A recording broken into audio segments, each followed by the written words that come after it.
Hello hello hello, good morning to all of you. कैसे हो आप सब? आज की वीडियो स्पेशली है नीट एस्पिरेंट्स के लिए, क्योंकि देखो क्या होता है कि नीट की जो तैयारी करने वाले स्टूडेंट होते हैं वो बहुत जल्दी इस तैयारी में लग जाते हैं।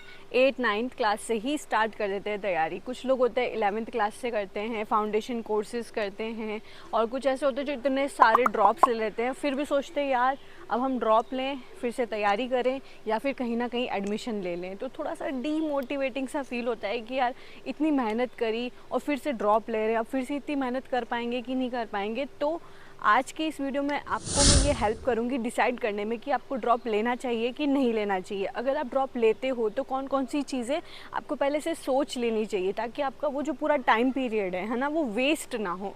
तो चलिए आज की वीडियो शुरू करते हैं।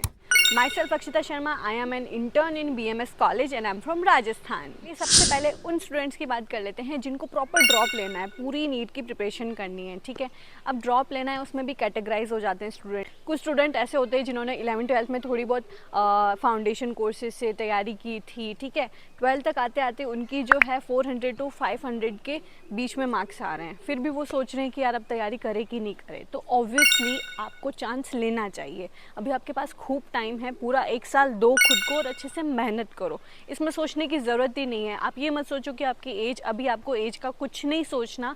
अच्छे से 1 साल दो खुद को और तैयारी फिर से करो, ठीक है। क्योंकि अभी आप फ्रेश हो, 11th-12th में हम थोड़ा सा बोर्ड पे भी फोकस होते हैं कि यार वो भी क्रैक करना है हमें, तो थोड़ा सा डिस्ट्रैक्शन होता है। बहुत स्टूडेंट ठीक है साथ में सेलेक्ट हो जाते हैं, वो अलग चीज़ है, वो ये वीडियो भी नहीं देखेंगे, उनको क्या ज़रूरत है इस वीडियो की, है ना। तो आप क्या करो, 12th अगर आपने दी है ना और आपकी मार्क्स की रेंज 400 to 500 है, या चलो कम भी है तो भी कोई बात नहीं। आप 12th के बाद तो आपको एक ड्रॉप तो बनता है, मेरी मानो तो बनता है, ठीक है। तो खुद को चांस दो। और कुछ स्टूडेंट्स जो कि मेरे जैसे होते हैं, 11th-12th क्लास में कोई एक्स्ट्रा प्रिपरेशन नहीं की, सिर्फ और सिर्फ बोर्ड और इन सब चीज़ों पे फोकस किया, और 12th के बाद सोचते हैं कि हाँ अब ड्रॉप ले लेते हैं, अच्छे से तैयारी कर लेते हैं।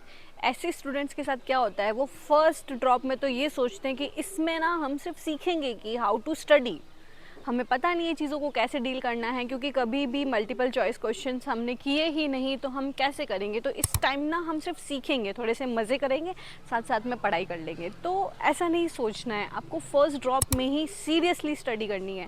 देखो मुझे कोई समझाने वाला नहीं था, तो इस वजह से मैंने अपने फर्स्ट ड्रॉप को थोड़ा सा यूँ ही लिया था। तो मैं नहीं चाहती कि आप ऐसा करो, अच्छे से सीरियस होकर पढ़ाई करो, ठीक है। बट इन केस ऐसे स्टूडेंट जिनका फर्स्ट ड्रॉप में अभी नहीं हुआ है, पहली बार ये तैयारी करी है, तो उन्हें सेकंड चांस देना चाहिए, ठीक है। सेकंड चांस दो खुद को, बिल्कुल देना चाहिए। अच्छे से मेहनत करो, फिर से सीरियस होकर पढ़ाई करो।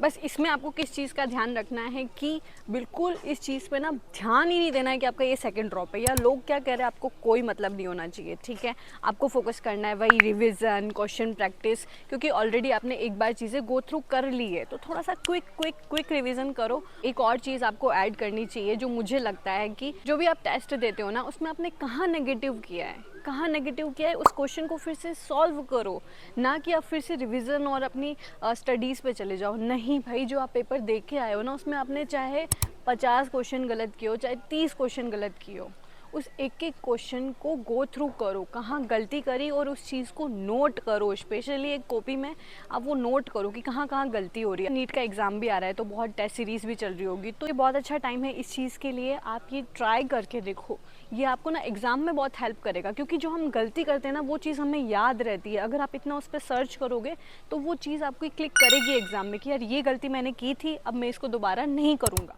और अगर आप नीट एस्पिरेंट हो या फिर जेई की तैयारी कर रहे हो या फिर आपको फाउंडेशन कोर्स करना है, तो आकाश इंस्टीट्यूट की तरफ से IACST स्कॉलरशिप टेस्ट आप दे सकते हो। अगर आप ये टेस्ट क्लियर कर लेते हो ना, तो आपको 90% स्कॉलरशिप मिलने का चांस है, ठीक है। तो ये बहुत अच्छी बात है आपके लिए।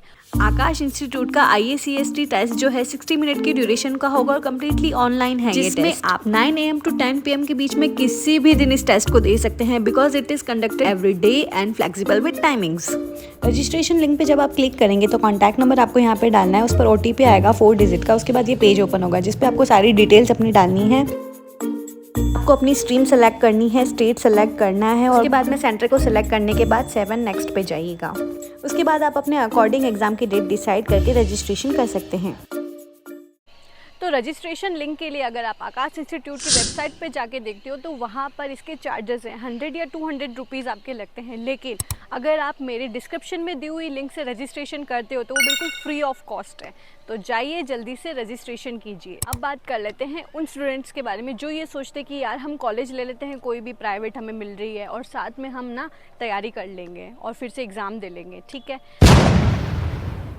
मैं आपको बता दूं, कॉलेज जो आप ज्वाइन करते हो ना उसमें बहुत सारी चीज़ें होती है। पहली चीज़ है अटेंडेंस, 75% अटेंडेंस। अगर ये आपकी मैनेज हो रही है उस कॉलेज में तो बिल्कुल आप ऐसा कर सकते हो। ठीक है, ये बहुत बड़ी प्रॉब्लम है जो मैनेज नहीं हो पाती है। ठीक है, तो ये देख लेना। दूसरी चीज़ है रैगिंग। देखो ज़्यादा नहीं होती है, ये मैं बिल्कुल मानती हूँ आजकल इतनी नहीं होती है, बट फिर भी डिस्टर्बेंस होता है। वो चाहे हमारा इंट्रो लें चाहे कुछ भी लें, ठीक है ना। जैसे थोड़ा बहुत वो क्या हमसे इंटरेक्शन करते हैं, सीनियर जूनियर बेसिकली क्या इंटरेक्शन करते हैं, इस वजह से रैगिंग होती है, ताकि आप दोनों के बीच में थोड़ा बहुत जाने कि हाँ ये वो है वो है वो है। तो आप इन चीज़ों से कैसे आइसोलेट हो पाओगे कॉलेज में रह के? अगर आपके कॉलेज में इतना वो सीन नहीं है कि नहीं परेशान करते, इतना कोई आपसे इंटरेक्शन भी नहीं करेगा, तो आप ले सकते हो ड्रॉप। ठीक है, तो ये चीज़ भी पता कर लेना। तीसरी चीज़ है वो है कॉलेज की पढ़ाई। ठीक है, आप भले ही अवॉइड कर दो कॉलेज की पढ़ाई, आप अवॉइड कर दो जितना भी टाइम है। आप फिर से नीट पे फोकस करो, क्योंकि 1.5 साल का ये हो गया है BMS का कि आपको पहला साल जो है ना 1.5 साल का मिलेगा। तो यूनिवर्सिटी का जो एग्ज़ाम है वो तो चलो साल में एक बार होगा, लेकिन व्हाट अबाउट कॉलेज के इंटरनल्स? ठीक है, वो भी आपको फेस करने पड़ेंगे, वो एग्ज़ाम आपको देना है। आप देखोगे कि पास वाला तो अच्छे से पढ़ रहा है, वो तो संस्कृत पढ़ रहा है, वो तो पदार्थ विज्ञान पढ़ रहा है, एनाटॉमी, मतलब BMS का बेसिकली पढ़ रहा है, और मैं तो नीट की प्रिपरेशन कर रहा हूँ।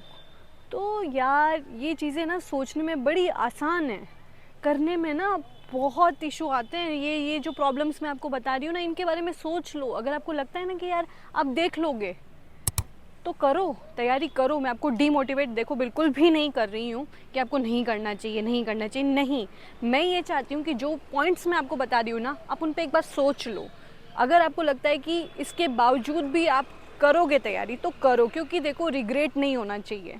रिग्रेट जो है ना बिल्कुल नहीं होना चाहिए। ठीक है, आपका ड्रीम है ना, आप करो, बिल्कुल करो, लेकिन बस जो पॉइंट मैंने बताए हैं ना उन पे गौर फरमा लेना। ठीक है, तो जितना भी मैंने इस वीडियो में अपना व्यू दिया है वो मेरे अकॉर्डिंग है। अल्टीमेट आपको ही डिसाइड करना है कि आपको ड्रॉप लेना चाहिए कि नहीं लेना चाहिए। इसलिए अपने पेरेंट्स से ज़रूर डिस्कस कर लेना।